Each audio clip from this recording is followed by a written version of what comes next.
Hey, I'm Rick Jackett. And I'm James Black. We're from Finger 11. And this is our interview for Gibson.com. Rick Jackett, James Black, Finger 11. Welcome to the Gibson showroom in Toronto. Thank you very much. It's been a For while. having us here. We haven't seen you in a while. It's so nice to have you back. Yeah, we've been writing and recording. You have been writing and recording. Yes. A new record that comes out, or a new CD and digital downloads. Yeah. Yeah, now we have to hit the terminology proper. Yeah. Tuesday, October 5th, right? Yes. Yep, next week. Life Turns Electric. Yes. Okay, so you two songwriting, you recorded it in New York. Yeah. What was that whole experience like? That was awesome. It was really cool. The opportunity to spend the summer in New York just to live there was cool. But then to actually spend our days full of making music hands-on without producing it ourselves in the studio was just like, something I think we've been waiting to do for a long time. So. Yeah, we were living in these two apartments, and then the studio was in Times Square. It was just like contagious energy everywhere around. So it totally electrified the recording process and everything, and it affected the music tremendously. But like Rick said, the ultimate opportunity was to get into the studio and play around with a producer over the shoulder. Just, okay, here we are. This is us. Let's do it. So that's a kind of a big weight in your shoulders as we're producing it on our own. Yeah. But at the same time, you must have been like in a great mood. And you guys, basically have produced your stuff. Yeah, I mean, we do a lot of our pre-production before we get into the studio because we record our own demos, and we've done a lot of that kind of work before, but we've never done it on this level. And I think we had the confidence to do it. We told the label that, and the label was like, okay, well, we'll give you a song, try it, and if it doesn't work, we'll go get a producer. And that was living in a dream, which turned out really good, and the label was like over the moon. So we just kept going forward, and I think it was probably about 3 weeks in where I realized, like, oh, this is a lot more work than just being a guitar player in the band. Like, you can never check out mentally. Like, you've got to be always on, and it can be a little strenuous. So we actually had a really fun time making the record, though, because anytime it got too stressful, we just, a bar opened up right beside the apartments. Like the day we moved in. Yeah. The Whiskey Rebel. So it was a sign. It was a sign. It was, yeah. And it actually had much more of an influence on the band and the making the record than we thought it would, because it was a jukebox bar, and the jukebox was just full of old 70s rock and old classic rock songs, and we'd find ourselves at 4 in the morning drinking and listening to these classic rock songs and thinking of our own songs and sort of applying some of the rules that they were using to our music. And then the next day we'd go in the studio and it would change the sound of the song. So. It was awesome walking into that place because there would be like dance music playing, and you get to override it with the jukebox, right? So there'd be this packed bar, and we walk in, put the jukebox on it, and you slowly dissipate. Slowly leaving, and it's just like these drunk guys listening to classic rock. Canadians. yeah, exactly.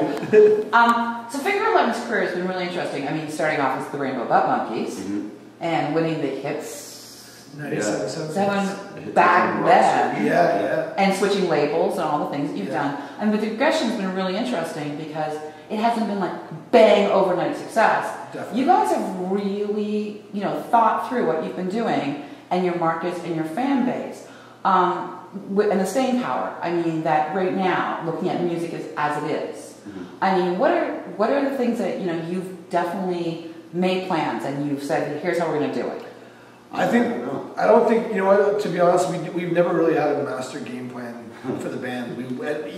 It was a lot of day by day. Like, let's just keep going. Let's just do one more thing. Early in our career, it was like record to record. Let's just make a record, tour it, and have it successful enough that we can make another record. Like, we always thought like that was the reward for something. It was like, and then as it went on, I think the only real constant sort of rule of thumb that we have is just try and write the songs. Like, let the song win, make the song the most important part of the band, and try and write the best songs we possibly can. That's sort of the only constant that we've applied to the music we've made over the years.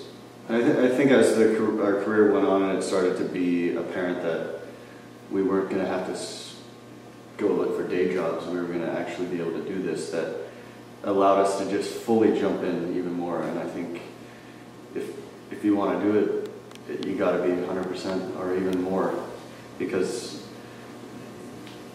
the way you care about your band and the way you, what you guys do, you guys are the only ones that really care about it as much as you do.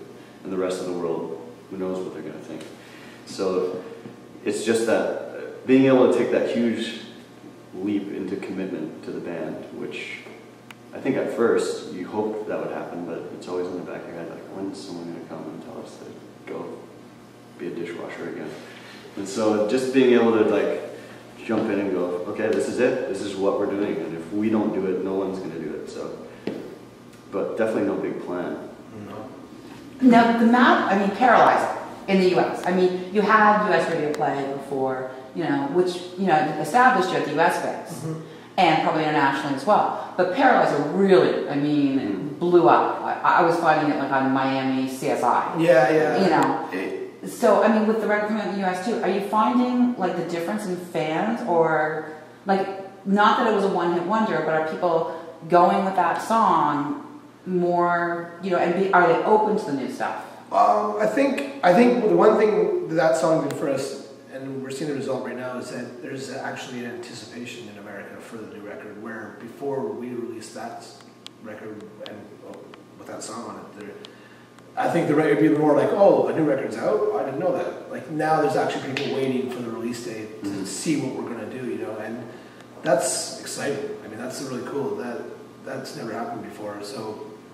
But I mean, I think Paralyzer, just the type of song it was, it also made a lot of Fairweather fans, like people that, you know, just want singles, and, you know, and I don't know if they're necessarily going to buy our next record anyway, no matter, even if it was a whole record full of Paralyzers. I think the real fans that like the stuff beyond that song, I think, are excited for this record, and I think they're going to be pleased when they hear it. You know, I think one thing brought people that were expecting something different, more so than Paralyzer. Paralyzer was kind of, for us, the success was that we were going to get these opportunities to go on TV and be all over the world playing, but we were finally going to get to do it with a rock song. Whereas one thing allowed us to be on The Tonight Show and all these things, but here we are, we're playing an acoustic song.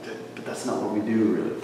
So we did end up, I think, attracting some people that were maybe a little confused when they saw it. But I think, for the most part, we've been able to convert most people that end up showing up. They usually stay for the show.